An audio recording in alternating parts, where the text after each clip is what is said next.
Hey everybody, it's JMan105 coming back at you with another hobby related video, and as you can see I'm sticking with RC crawlers for this one.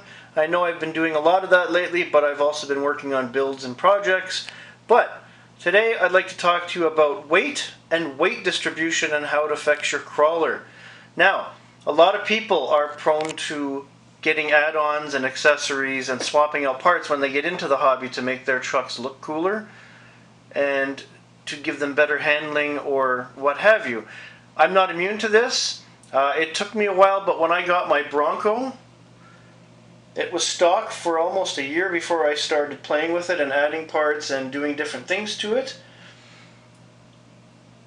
When I got my Gladiator, it was already slightly modified because I bought it secondhand, but then I started doing even more add-ons. And the pink project truck, which you've seen recently on this channel, also has some add-ons and different things, but neither of these trucks weighs the same. So I'm going to take you over the weight of these trucks first, and just so everyone is aware, I always have a kitchen scale sitting on my table. I use it for various hobbies, not just RCs, and that's how I have weighed the vehicles. Now, starting with the pink pickup, which is the newest truck, so far it comes in at 297 grams. It's the lightest of the three trucks. I haven't done a lot in terms of adding weight except for the front and rear diff covers, which are brass. I have the brass hex wheel extenders, and just this past week I've added the boulder bars. Now, I do have boulder bars on all three of my trucks at this point, and I'm going to get that out of the way right now by saying boulder bars are not just for weight. Yes, they do add weight in the middle of the chassis and they do even out the running of the truck, but in conjunction with a skid plate, if you do use them, I do have skid plates on the other two trucks, but not this one. It also provides protection when you're crawling over uneven surfaces like rocks and whatnot. Now, I don't have any plans to add any more weight to this truck. This is my wife's truck and she's quite happy with it. It's not going to get a super amount of use like my main two trucks, but that's what I've done so far on that truck.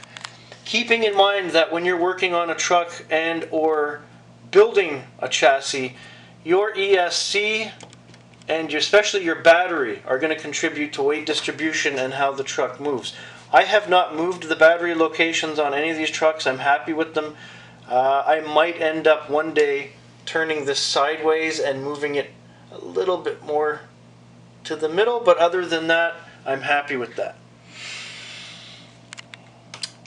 The next truck up is my Gladiator. This comes in at 303 grams. Now, what I've done to this truck, I'm just going to lift it briefly.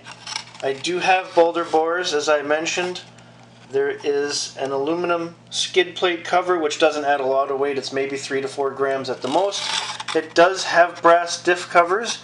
It does have hex wheel extenders, and the wheels on this truck are slightly weighted more than a stock wheel. They each have 1 extra gram of weight in them.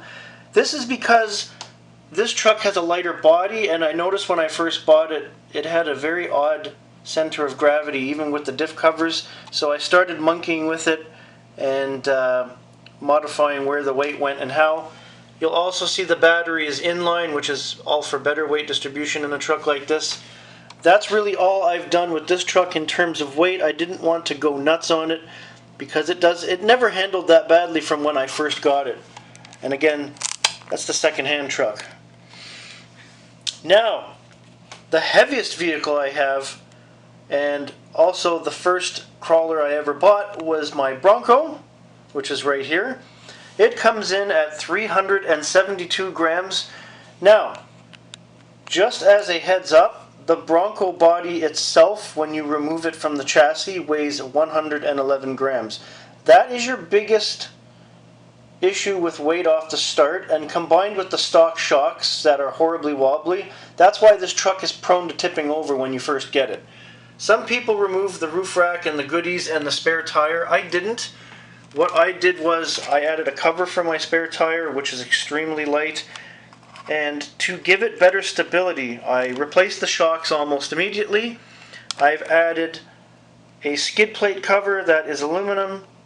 I've added really thick front and rear brass diff covers. I've added the hex wheel extenders. I do this on all my trucks. And these wheels are actually very weighted. Now, that does give it more stability, but at the same time, when you add that kind of weight in the wheels or around the suspension, you're going to make the servo work a little bit harder. I am planning to upgrade the servo, but keep in mind, I don't crawl for more than a half hour at a time right now, and I'm not going all out, and I'm not roughhousing the truck too much. Yes, the truck has battle scars. It's been through a lot in over 3 years, but I don't burn my trucks out like a lot of people do. I tend to take a little bit better care with them in the sense that I don't roughhouse with them too much. I also don't have a lot of time to run them for hours on end like I used to. Just be aware that when you're adding to your trucks and swapping out parts, that any little bit of weight's going to affect the handling in ways you might not think possible. And the steering is a big one, because if you burn out the servo, then, well, you're into some money to replace the servo. And there you have it, weight and weight distribution and how it affects. And keep in mind that a softer body is going to weigh a lot less than a hard body. And the Endura body on the pink truck is probably the least heaviest. Thanks for watching, everybody. Don't forget to like, share, and subscribe. For more hobby-related content, please join us at the Hobby Lounge on Discord. Have a great day.